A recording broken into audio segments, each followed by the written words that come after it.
This is the Restaurant Incubator, where it's my mission to help you open your restaurant without wasting time or money. My name is Brandon Sharp. As an executive chef, I earned 7 consecutive Michelin stars, and as an entrepreneur and chef owner, I operate 3 restaurants here in Chapel Hill, North Carolina. I sure enjoyed today's interview with Steve Palmer of Indigo Road Hospitality Group. I think you will too. Welcome back to the Restaurant Incubator. Today's episode is an interview with Steve Palmer. Steve is the founder, managing partner, and chief visionary officer of the Indigo Road Hospitality Group. They have restaurants, they got clubs, they got hotels, and they got more hotels on the way all across the South. So beautiful properties. Check out the website. Steve's vision as an owner and founder and creator and a supporter of not only the hospitality industry, but the people who work for him is singular. I'm really excited to talk to him today. So enjoy this episode. Enjoy this conversation with Steve Palmer. Steve Palmer, welcome to the Restaurant Incubator. Hey man, how are you? Glad to be here. I'm great. I'm excited to talk to you today. I've got your website up right here. It's absolutely gorgeous. And one of the things that struck me, when I first clicked on it, of course, I'm curious about the properties and the beautiful food and the beautiful photography and rooms and dining rooms. But the quotation that's there really struck me. And it says, "There is soul and there are things. Imagine a world made up only of objects, a world of idle tools, a restaurant of nothing but tables and chairs, a large empty theater, a deserted plaza in summer. They cry out for the service of man, the service to give them life." So do you mind telling us, first of all, your position, your company, and then how this came to be and what this means to you? Sure. So I am the founder, chief visionary officer, maybe head busboy, head bottle washer, depending on the day, of the Indigo Road Hospitality Group. So we are based in Charleston. We operate restaurants and boutique hotels kind of across the Southeast. We were founded in 2009. I have service as more than a technical thing, or maybe another word. Enlightened hospitality was first introduced to me, probably 1991, 92. Mhm. This idea that we are creating moments for people, that we're creating more than just serving a plate of food. And I have been chasing that idea ever since. And what I love about hospitality is that no 2 days are ever the same, right? I am perpetually curious in life. So I found that book, Harry's Bar. That's a quote from Harry Cipriani.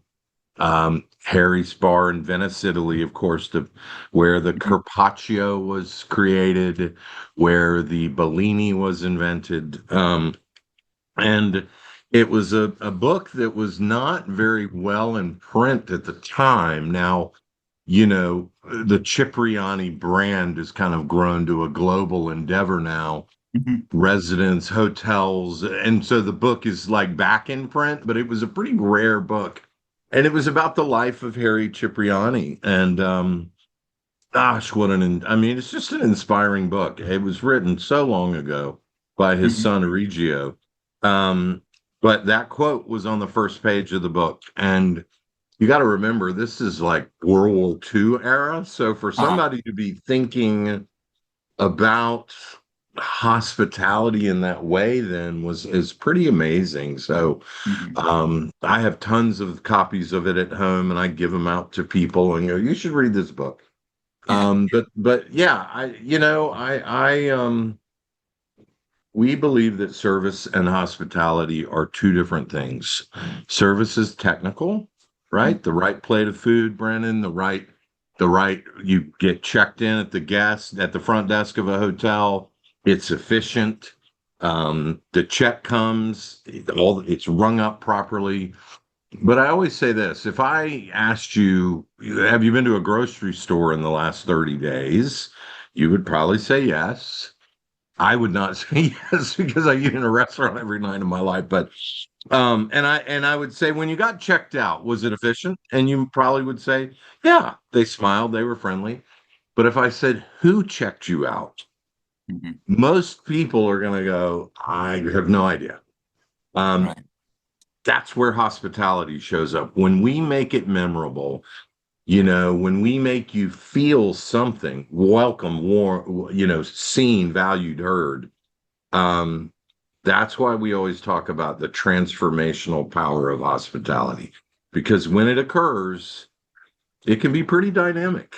And so I could keep going, but I feel like you probably have more questions. This is No, not a no, TED talk. I'm sorry. I love that we don't have to do a single another one of my questions. We could do more than an hour on that right there. I have so Yeah, many that right thoughts there that, yeah, is I my mean, life's work. yeah, I mean, that that's is it. my sole purpose for being is right there, you know? Well, I think it might have been Arnold Palmer who I heard say that memories are life's cushions. And I think that that is a thing that we overlook a little bit is that Mm. yes, it's a like there's a technical side to it. There's a transactional side to a guest Yeah. coming in to And that eat. needs to be But there, efficient and yeah, but create there's morale. something if we are creating memories for them, you know, that is something that is priceless. It really is, you know. So It I'll really tell you is. a real quick story that it cost the hotel $10. So Montage, Cabo San Lucas. Uh-huh. My wife and I went 4 or 5 years ago. The older I get, time becomes all kind of polluted. Tell We me went, about it. we had a great experience. I don't normally go back to the same place twice. You Uh-huh. know, I'm like, oh, we went to Cabo. Now let's go to wherever, Punta Mita. Right. And my wife was like, I really want to go back to the Montage. Yeah. Okay. So we check in for our second year, and the concierge stands up with a checkerboard, $10 checkerboard, and said, welcome back, Mr. Palmer. We remember that last year you played checkers. We remember that your wife beat you 3 games to 1 last year. We thought you might want a rematch. Unbelievable. I will go back to that hotel Yeah. for the rest of my life. But the point is like it cost them $10 and some Yeah. intention and some focus and guest note taking. Yeah. That's what hospitality does. It Yeah. changes the way you see something. That's And we'll go. This will be our 5th year. I mean, the staff has become like family sure. over a $10 checkerboard. Yeah. What a great story. That's Yeah. amazing. I love that one. You know, Well, with the you know, think about the legions of staff that you have trained over the years. I have never read any scientific evidence for this. I kind of think there is something like a hospitality gene, but but there's not, you know, scores of people with hospitality genes beating down the door of our restaurants and hotels to come and work here. So for those that don't that don't maybe have that inner spark and that inner fire and that inner something else to make um, the guest experience that memorable. What do you try to impart to them? What do you how do you try to flip that switch for them? I'm so glad you asked. You know, I feel part of the reason I started my own podcast. I feel like post COVID, there's been so much negative press Hmm. about hospitality, probably more specific to restaurants and hotels, about, you know, how terrible the industry is. And certainly there was some reckoning that needed to occur. Me too, and you know, a lot of things. But you know, Brandon, I I think it's the most wonderful industry in the world, and here's why. When you walk in a hotel or a restaurant, and this is very true of my life's story, it doesn't matter where you grew up. It doesn't matter in most cases, doesn't matter if you went to college, didn't go to college, um, and it doesn't matter your the color of your skin. If you're willing to work hard and be a part of a team, there is a place for you. And not only is there a place, you can build a life. I did. Um, this is an industry where I think anything is possible. Um, we over the years have gotten very focused, and we don't do it perfectly. We don't do anything perfectly. On emotional qualities versus resume. Hmm. I'll be honest, a lot of the like big technical resumes we've ended up firing. Yeah. Because we're not that kind of, we're not a big, massive corporation where here's your SOP book. A lot of what it takes to be successful in the Indigo Road is emotional intelligence. So we're trying really, really hard to interview for that. And even if Hmm. it's a muscle that's not fully developed, but Hmm. if we can recognize that they're, Will Guidara, my friend who wrote Unreasonable Hospitality, he believes that there's a little bit of hospitality in all of us. You got to coax it out. Okay. Danny Meyer kind of says, and I think maybe you either have it or you don't. But it's not a technical skill. The desire to serve other people and to draw satisfaction from that, I think, is very emotional. So we taking a play from Danny's book. We probably in 2016, it was 2014 or 16, I can't remember. We did a leadership retreat. We really drilled down on why do you think we're successful? It's our people. What is it about our people? It's these qualities. And we interviewed that. Hmm. And so I don't That's know. very cool.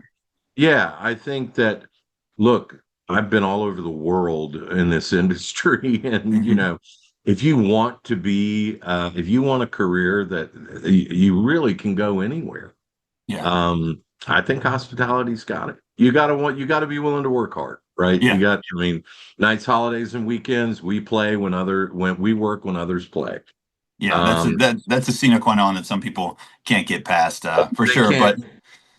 But so tell us, let's take that and let's hear you talk a little bit about, your podcast and its mission. And then, what I'm leading you towards is, in addition to, Danny Meyer's binary take on whether or not somebody has the hospitality gene, what are some other nuggets that you have gleaned, or eureka moments from your guests? Because one of my favorite things so far about podcasting is the learning that I'm doing from my peers. There's no question.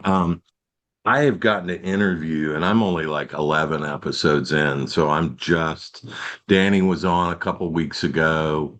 Tracy Malachek, Ezekiel, and Arjav Ezekiel from Birdies in Austin. He won a James Beard last week. Hmm. So we just had them on.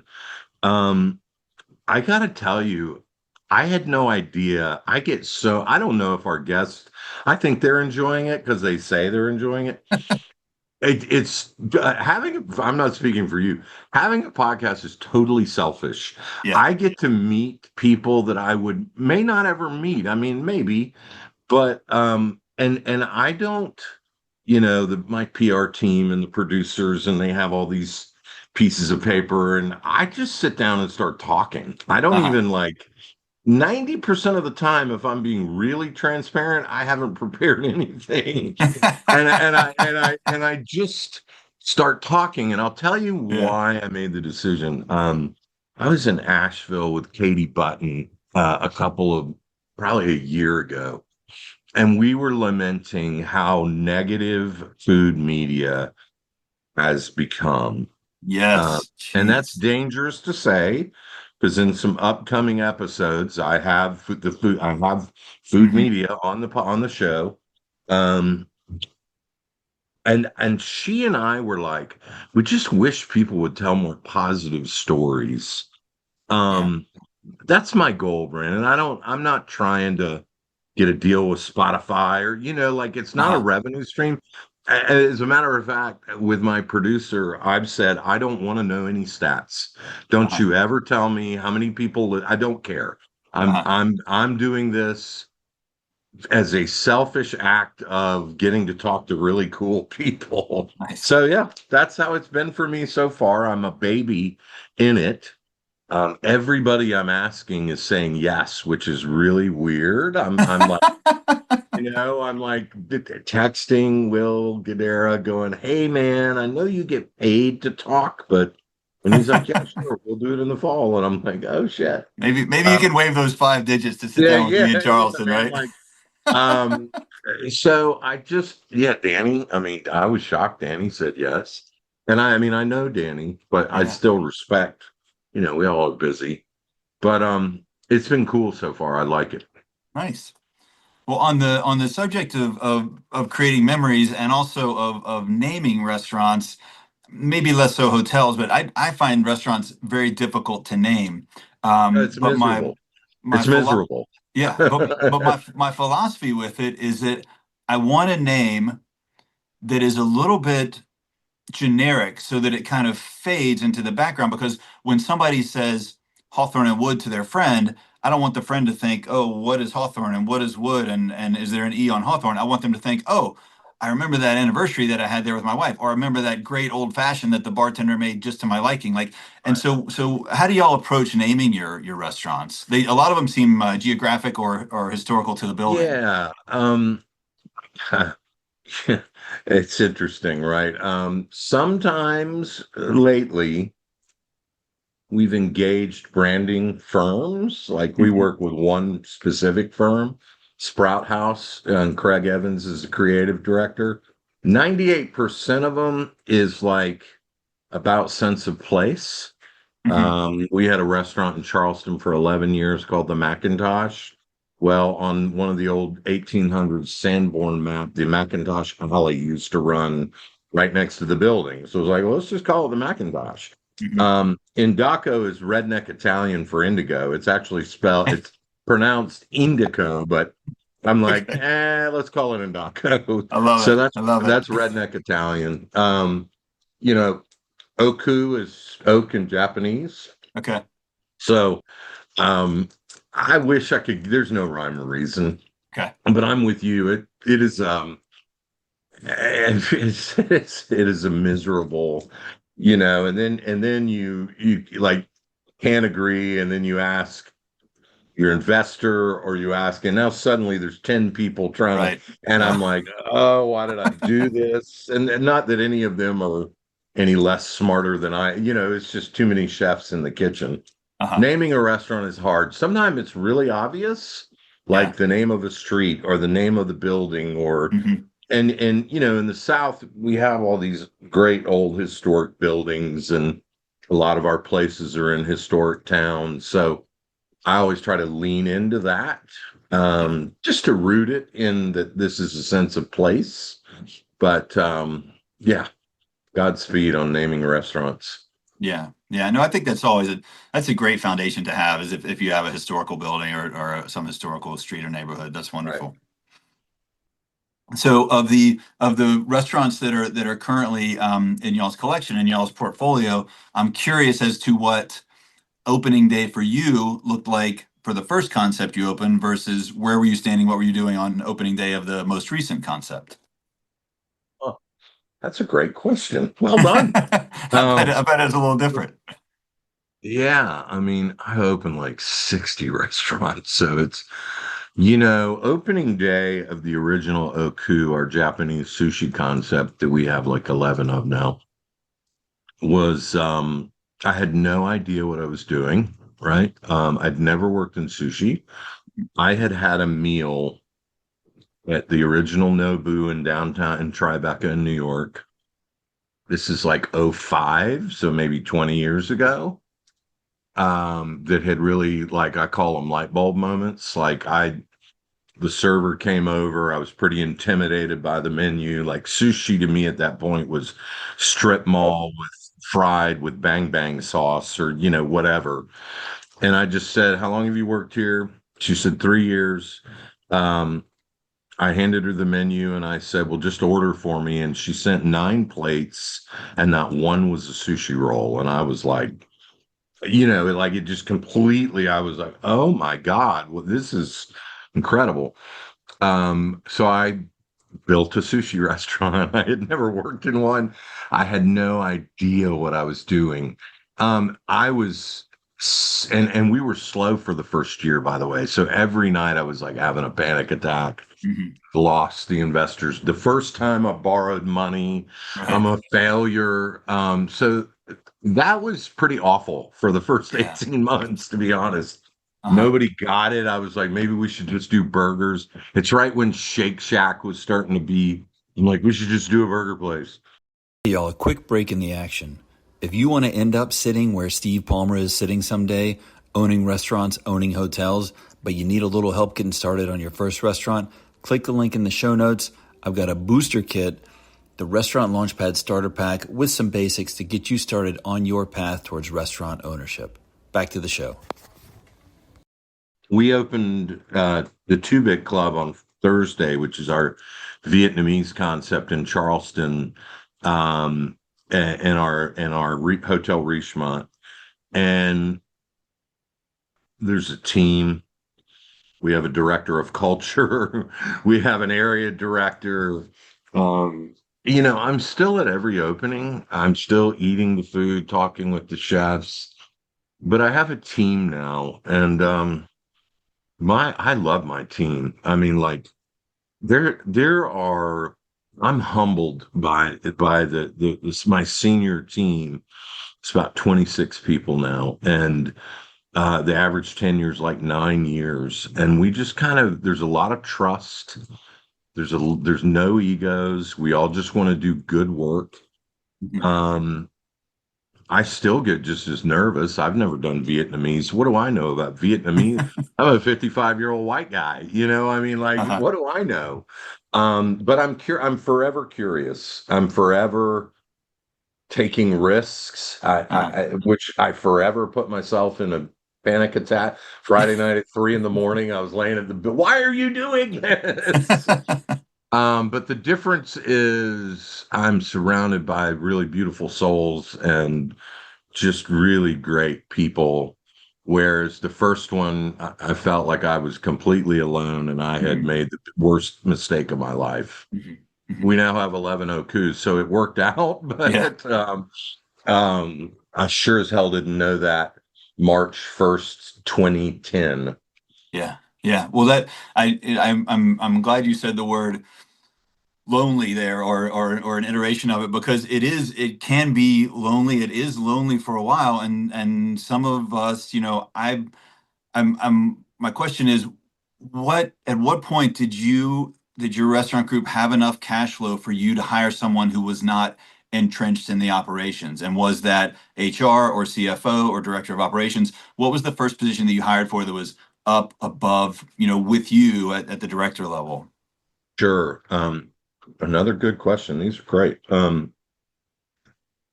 Prior to starting the Indigo Road in '05, '06, '07, '08, right, I was the vice president of food and beverage for a fast growth company. It was hotels, resorts. And then '09, '08 happened and the company went bankrupt and I watched 5,000 people get laid off. Mm. And that really has informed, things are different now. Restaurants 1 through 8, honestly, it was me and our accountant. And I mean, I was pulling shifts every night. I had a long time uh, friend who had become a bartender and a manager who was a sommelier.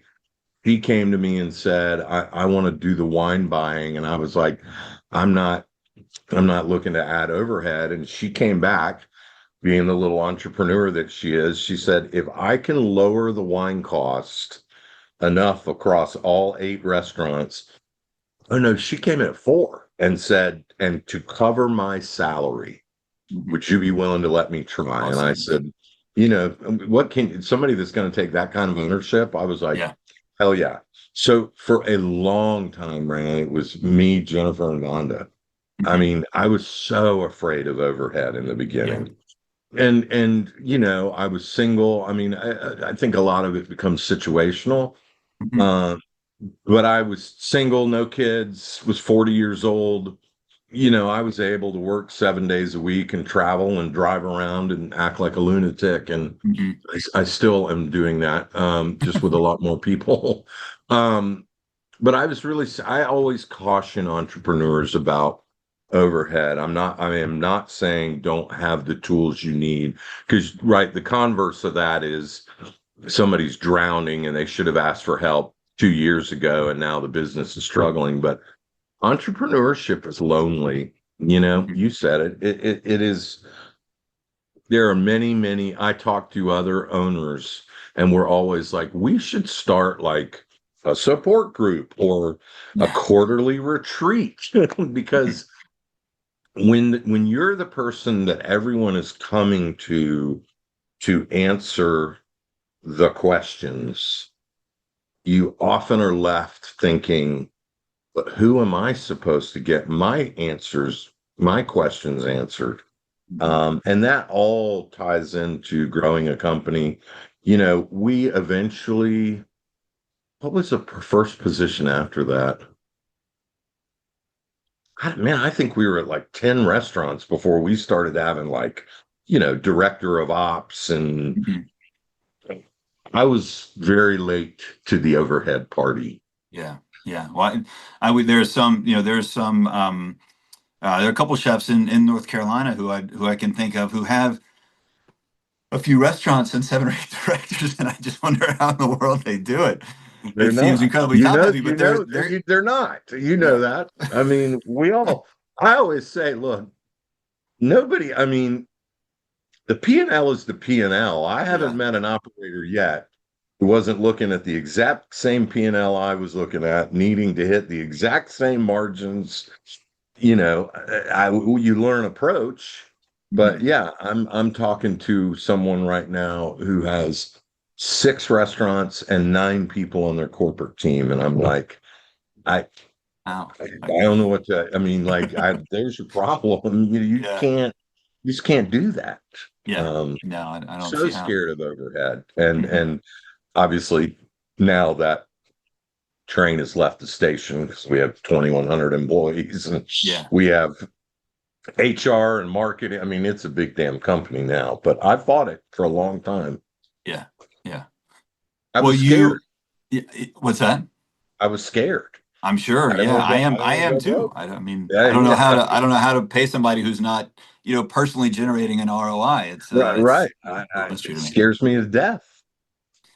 Well, with your so you mentioned Montage already, and that's a fantastic hotel company that I'm somewhat familiar with. I spent 10 years working for the Auberge Corporation, and so Oh, I didn't realize that.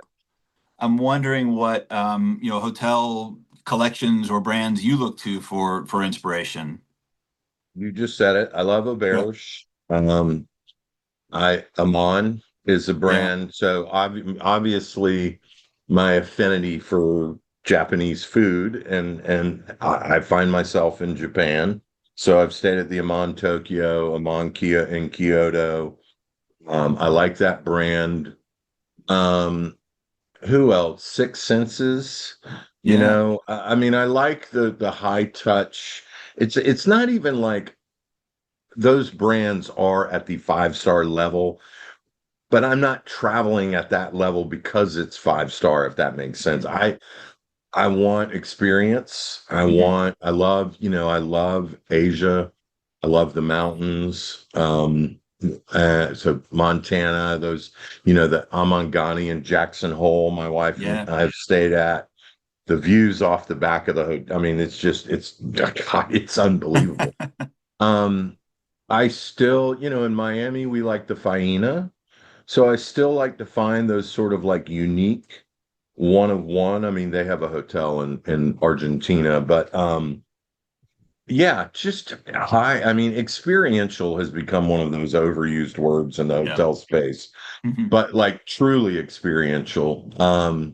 We went to Amangiri out in the Utah desert. That was like being on the Right. moon. That was Yeah, the where I'm photos of off. that place, it does look like a moonscape. It's crazy. We went out for our 1 year anniversary. And that was surreal. I mean, Uh-huh. it like, so yeah, I mean, I like experience and I like engagement, right? I Uh-huh. mean, I want a manager to visit every table and not in a generic, is everything prepared to your liking? Like Right.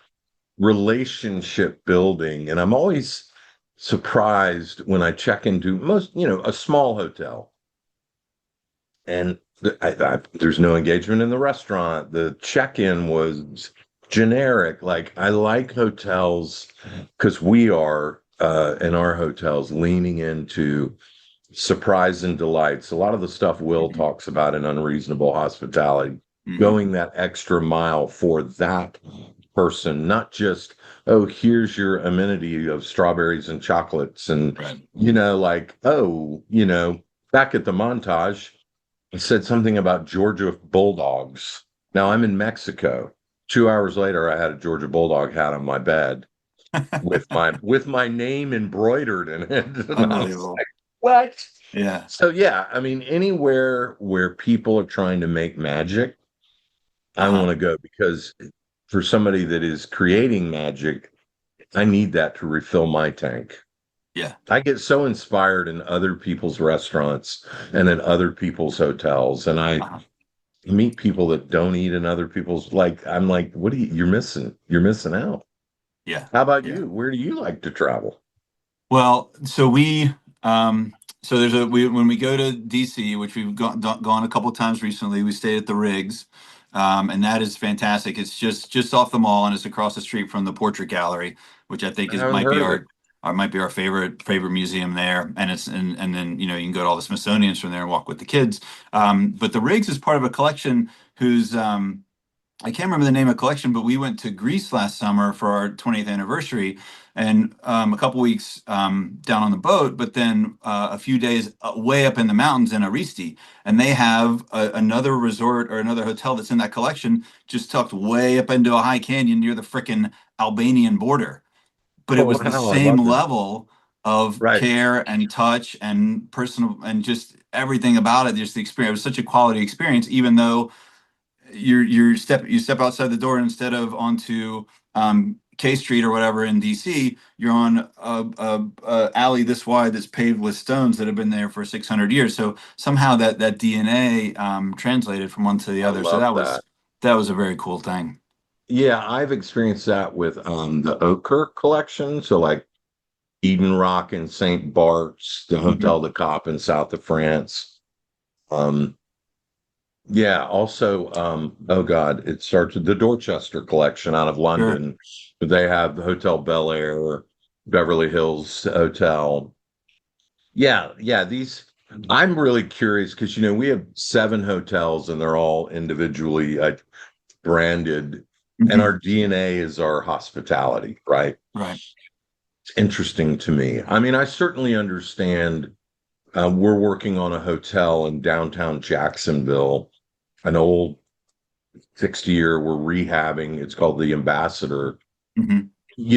That whole neighborhood, downtown is a place to live, is like they're trying to revive that. So we may go soft brand there just to help on the midweek stuff. Hmm. But unique hospitality cannot be commoditized.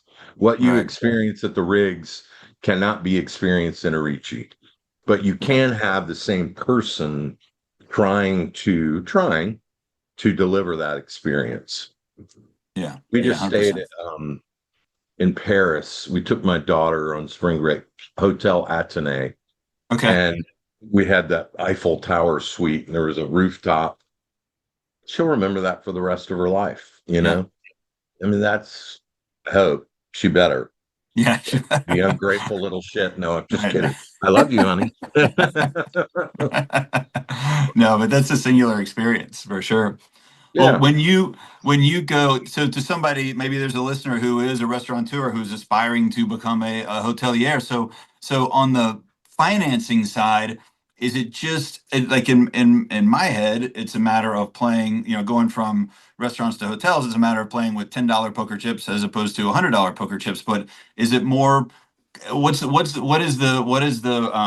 fundraising process? Is it more of a real estate deal? What does that look like on the hotel side as opposed to the restaurant side when it comes to the financing of it? It's interesting, Brandon. I shouldn't say that. They seem to be in two very separate camps. I met a lot of hotel investors that are like, yeah, I don't want to know anything about a restaurant because with a hotel, you have a physical asset, right? I Hmm. mean, Hmm. you own the real estate. Um, a restaurant, most of the time, it's a lease, Yeah.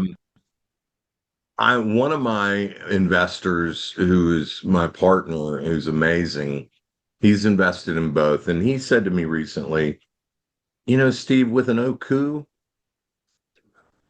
you call me up, we sign a lease, I give you 2 million bucks, and in a year we're cash flowing.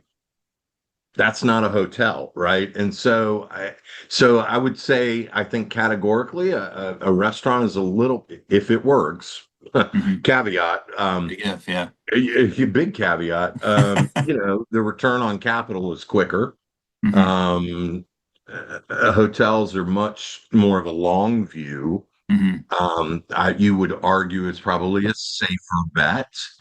Although, as you know, post-COVID hotel development is getting so expensive. I've worked on a bunch of deals that don't pencil by the time we Hmm. get construction. People are, Yeah. and I've talked to, hotel developers who've been around a long time. A lot of them are like, man, they just don't pencil the way they used to. The IRR is not there. So I would say categorically, they're different crowds. Okay. Where we're making a lot of inroads, not to sound like shameless plug, our whole pitch to folks is, look, we're going to give you an independent restaurant that just happens to be in a hotel. It is Hmm. not the hotel restaurant. And Yeah. that sounds subtle, but it's a huge shift. Yeah. So it's almost as if the restaurant is just a tenant of the building. We Hmm. design it on the street, we brand it separately. We don't let ourselves fall. And I'm grateful to all of our partners. Oh, well, you have to do breakfast 7 days a week. No, you don't. Nobody eats breakfast like that anymore. Hmm. And I think some of the big brands are still struggling. We're doing a coffee bar that all the pastries are homemade. There's a savory breakfast sandwich. There's delicious things. Hmm. Monday through Friday, we're doing brunch on Saturday and Sunday and doing dinner 7 nights. So even in that way, we're acting like a normal restaurant. Hmm. Um, and it's working. I mean, our restaurants are busy in Yeah. the hotels, and we think that they're driving occupancy. We know they are. It's Yeah. hard to quantify, but we know they are. And so, a lot of folks come eat at the restaurant, and they're like, next time I'm in town, I'm going to stay here. Yeah. So they are very different on the financing end. The exciting thing about the hospitality is you get them for more than 2 hours. Yeah. You get all these other opportunities to like create experiences, and that's really exciting to me. Well, it's my understanding that over the past, I mean, it may be 15 years by now, but some of the 4 star, some of the bigger 4 and 5 star hotel chains and brands are doing exactly what you're saying. They are actually leasing out their prime restaurant space They to are. a Gordon Ramsay or somebody like that, and they're doing Yep. catering and room service or something in-house. Right. They are. And I think Ian Schrager really started that trend right when he started, going out to the John George's and the Danny Myers, and Ian obviously has led us in so many things. But yeah, I mean, he was one of the first people when he started Morgan's Hotel Group that kind of said, like, we don't know anything about food and beverage, so let's stop doing it poorly. Yeah. And we're kind of a hybrid of that, Brandon. I mean, we have restaurants in hotels where we don't operate the hotel. We prefer to operate it all, but sometimes that's not an option. Yeah, I think you're seeing it more and more. Because I mean, you still meet so many hotel developers, like you say food and beverage, and it's just a bad, they're like, Right. we try to do as little as we can, lose Yeah. as little money as Yeah. possible. But Exactly. isn't it funny? And I bet you would agree with me when you say the words lifestyle hotel, right? Unless you're a resort, what is the lifestyle? It's food and beverage. Yeah, exactly. It's It's the food and it's the beverage lobby experience. bar. I mean, Yeah. it's the social spaces, right? We just opened a Motto Hotel, one of Hilton's new brands, in Bentonville, Arkansas. And we opened a sushi concept called Junto, and the Japanese word for coffee bar is kohi. And that lobby is bustling day and night because of the coffee and the bar and the Mhm. sushi and and it just creates this energy. And like I just when people are like, it's a lifestyle hotel. And I'm like, what does that mean to you? Yeah. Well, It's you talk, experiential. That's what it means, right? it's experiential, right? What are they experiencing? Exactly. Well, it It's it funny. seems to it seems to be that a lot of the media will say this, and I think it's part of the zeitgeist of the younger generation, the 20 somethings with discretionary income who go out in medium and large cities now. That food and beverage may be their entertainment, for the evening. That may, instead of going to dinner and a show, it's just a 100%, a longer, nicer 100%. dinner. Well, Yeah, and I mean, go ahead. I'm sorry, I interrupted. no, I was just gonna say, have y'all? I think this is what membership clubs like Soho Club or Soho House do, and I was wondering if y'all had looked into the membership club space in a Greenville or a Charleston or some of these bigger southern cities. Yeah, we're actually developing two different ones right now. We're developing one in Athens, Georgia, Hmm. with our partners in the Rivet House, our runaway. Talk about a case study for secondary markets. Hmm. Has been incredible. So Yeah. we're doing it at a steakhouse, and above it, we're going to develop a private club called 1892. That is, obviously it'll be a lot of Georgia alum coming to Athens for the weekends. But then we're also developing a private club called St. Albans that is for outdoor enthusiasts. So hunting, fly fishing, Hmm. safari, Yeah. I'm a member at Soho House, Fourth Atlanta, and Casa. Hmm. And I think I mean, the proliferation of private clubs cannot be denied. I think like all fads, and trends, there's gonna be an arc to it. Uh-huh. But, this is the new version of our parent social club. I Sure. don't play golf, right? Right. But I'm a member. But I like and I think and this you could interpret this as good or bad. I think that post COVID in this political and socially divided environment, people are craving to feel like they're with their tribe, Yeah. like Hmm. I'm with my people. And I'm not saying that there are clubs out there that say we're a liberal club and another club says we're a conservative club. But Hmm. I think just from a social animal kind of we want to be with our tribe. And Hmm. so I think private clubs are booming everywhere. To me, because I when I was developing hotels in my previous life, some of them were private clubs. To me, it's all about programming. If you join a private club, I think you want access and experiences that you can't otherwise get. Because why would you pay the same price for your food at the club and pay dues? You could just go down the street to a restaurant. I think in 5 years, 50% of these clubs won't be around, but I think some will. And I think the Faena Hotel has a club called Faena Rose. Their programming is now it's Miami. You've got this wonderful cultural hotbed. But um, to me, the question to be asked about a private club is what is the member value? Uh, What is the member experience? And if it's, well, you always get a reservation. Well, eventually paying 500 a month for a reservation. I don't know. yeah. But it is interesting. Nightlife, I mean, wouldn't you agree? Nightlife has kind of gone away unless you're in, right? I mean, unless you're in Yeah. Vegas or Miami, there just aren't a lot of nightclubs. I mean, people go to dinner now and that's it. Used to it was, and I'm not talking about concerts, that's something different, but used to it was we're going to dinner, then we're going out drinking. And we Yeah. know statistically the younger folks are drinking less. Hmm. I don't know if I can say this. I think it's probably because of the gummies, but who knows? You Yeah. know, I think it's the gummies and the Tinder is what I'm being told. So yeah, yeah. yeah. I mean, I think it's that there are other vices now. Um, But yeah, I think that I'd like to. Charleston hasn't done. I mean, there are the beautiful, old historic clubs here, the Yacht Club, the Charleston Country Club, but um, nothing. Soho House announced here, and then I heard it's not going through. Okay. And Soho House has really changed. I feel like I'm almost too old for Soho House anymore, and not in a bad way. I Yeah. don't think at 55 I'm their demographic anymore. But I think a private club here would do well. Yeah. I keep trying to talk my friend restaurateur Brooks Reitz, who owns Leon's and Melfi's.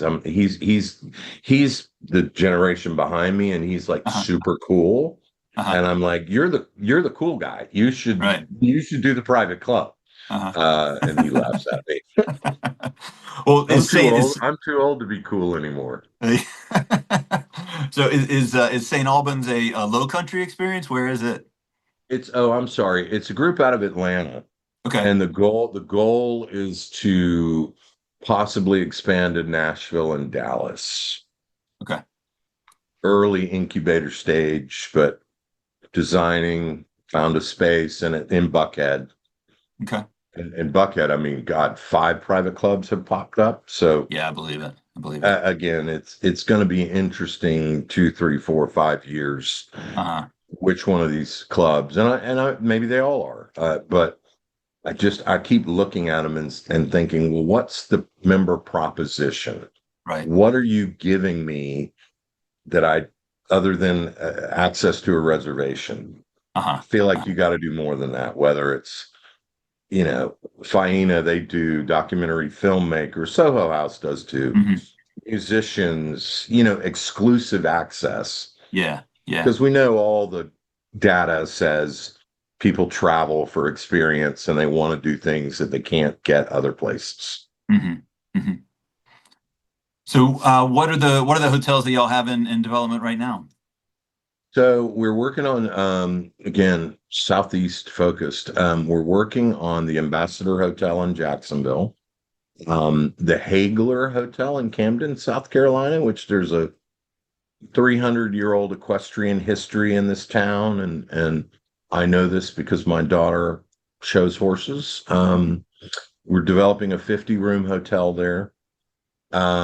We are working on a property on Lake Murray that is going to be really, really special when it happens. Um, there's a lot of conversations being Uh-huh. had. Yeah. We're Yeah. we with our hotels, like we're not I don't want 20 hotels. I mean, we're Yeah. sort of like when we meet. I had a call with a guy last week. His father passed away and left him 10 acres on Beach Mountain. Oh And wow. on the I very, can almost see it from here. yeah, Just on a the couple very ridges away. top of it, it's unbelievable. And he called Wow. me. He's in Spain. He's not going to be in North Carolina until August. And he's like, I really want to develop a hotel on top of this hill. And so, those are the conversations that I ended up, so I have a one meeting rule. I will always take a meeting because you never know what it will lead to.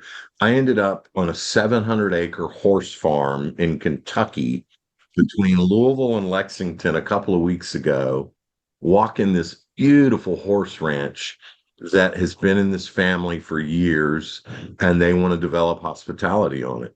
Uh-huh. And I'm like, this is just like, I don't want to do a Marriott courtyard on the side of a highway. I want to do this. This sounds like Blackberry Farms material, what you're Yeah, describing right yeah. I mean, now. it's that kind of storytelling Yeah. that like it's just rich, right? Uh-huh. And Uh-huh. hospitality should be rich.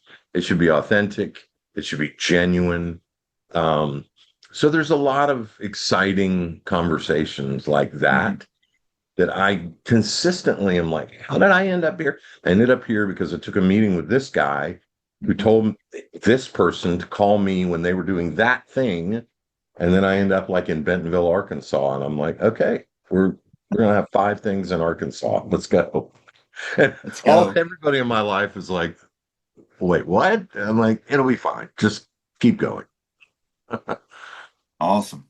Well, Yeah, Steve, man. this has been fantastic, man. It is so. I feel so lucky talking to a beacon of hospitality like you. It's Well, I been a real feel lucky pleasure. talking to you. I mean, I Well, could talk about this.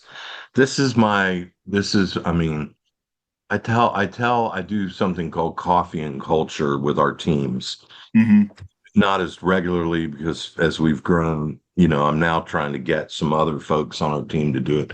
But it's basically where I just sit and talk about our values and like hmm what we're about. And I say to them, this is all I've ever done. Been doing this for 40 years, which is weird to say. hmm And it's all I've ever wanted to do. Like I never had to like, oh, I'm gonna go sell real estate or I'm gonna go because again, under the umbrella of hospitality, there's so many different things you can do. Um, hmm but at the end of the day, I still I joke sometime when it's all over, I'm going to go wait tables again. And I was a waiter for 10 years and I Yeah, absolutely loved it. I mean, yeah, it was so pure. You sit down, I make you happy, you pay me according to your happiness. What's uh, better than that? You yeah, know, yeah. I No, mean, that's fine. I've stood around before events with other chefs, and and sometimes somebody will say, "Can I just be a prep cook again? Just somebody give me a list, and I'll knock it out and go home." And like yes. that'll be the day. I won't have to think. But yeah, but that Everybody happens. thinks I'm kidding when I say that. I'm like, listen, Yeah. I'm going to be 75 years old. I'll work Sunday, Monday, Tuesday. Give me a two-table section.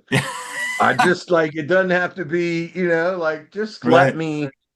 let me keep doing the thing that has brought me so much joy. Yeah. Um, and it still brings me so much joy. Um, you know this. We're in an industry where we need more people to want to work in it. Yeah. COVID, so many people left. The media didn't help. No. I. They didn't help at all. Uh, And I just, our mission is to leave the industry better than we found it, right? And in 100%. all the ways that that's true, we don't do shift drinks, we don't yell and scream at each other, we provide benefits. Like there will never be enough that we can do to make the industry better because ultimately I want more people. And look, as AI becomes more of a thing in our world, nothing will replace the human connection of hospitality. So I think that bodes well for the future. I think we should use AI for reservation systems, maximizing tables. Like, I think there's a lot of applications, hmm but that desire to sit down and connect, nothing will replace that. And yeah, I mean, so I want more people to want to work in our industry, and I think that's the benefit of growing, as an independent, because I still believe we're independent restaurateurs. Yeah. You know, my people don't like big groups, right? I understand. There's criticism, oh, they've gone corporate, blah blah blah. But we can provide a path to people. hmm Hey, you want to be a line cook? Great. Be a line cook. You're at the Asian restaurant, you want to learn about Italian? They need a sous chef. Oh, you want to be an executive chef? Oh, you want to be a culinary director? It's 10 years later, you're making six figures.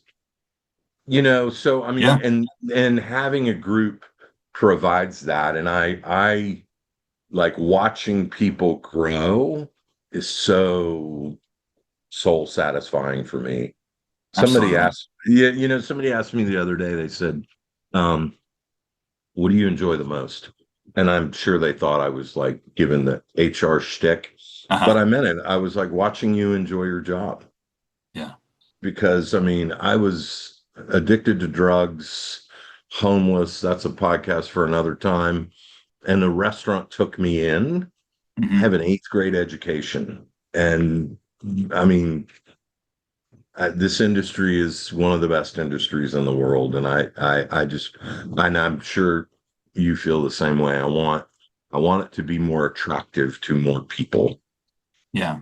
Yeah, you took so many of the words out of my mouth. I was so disappointed in the media for the gloom and doom that they forecast on us Jesus, present and future during COVID, and and with AI, yes, I think that that authentic human connection that we can provide is going to become so much more precious and so much more valuable as everything speeds up and becomes more automated. But for the chance for the guests to escape from that, come in and sit at a bar stool and talk to a bartender and to describe the way they like their Negroni, and yeah, and use all five senses in that interaction, and which none of those are involved in the AI world. So yeah, I think there is great hope out there, but it depends on people like you and to spread that gospel. So And people let's like go. you. I mean, it depends on all of us. And that's why, I mean, I'm repetitive now, but like watching a 24, 25-year-old who like just came to a restaurant to be a busboy, and then we've got a guy, Cody Sharp. He came as an expediter in college. Yeah. He's been with us 12 years. He's been a GM, a coffee bar manager, Wow. and he's like, I think he's going to go work in accounting now. The guy cries every time I see him, and he's like, I love this company so much. That's And awesome. it's not, and I don't mean like, I hope I'm not coming across like, look at what I've done. No, no. It's creating an environment so that the way that I feel about hospitality, that other people, because obviously that this joy is not exclusive to me, and being able to create a company where people can experience that kind of joy, not only serving the guests, but serving each other, Hmm. which is really the framework that Danny Meyer gave us, internal hospitality. Hmm. Seeing people, hearing, just did a coffee and culture at our new opening, hearing yeah, I'm coming from a toxic work environment, or Hmm. I was about to give up on hospitality, and then I interviewed with y'all, Yeah. and you're just like, yes, Yep. I know. we're It's a gonna good feeling. win, so that's all. That's Awesome. all. Yeah. Excellent. Well, Yeah, Steve, man. this has been a real pleasure. Thank you so much for your Thank you, time my today. friend. I appreciate you. Thank you. Best of luck. If you enjoyed today's episode of the Restaurant Incubator, featuring my interview with Steve Palmer, please hit the drop down, give us 5 stars on Spotify, on Apple, on iHeartRadio. You would be surprised how much your rating helps an underdog podcast like ours reach the audience, reach those aspiring chefs and entrepreneurs who need to hear this information to save money, to save time on their own project. Thank you. Stay humble, stay hungry.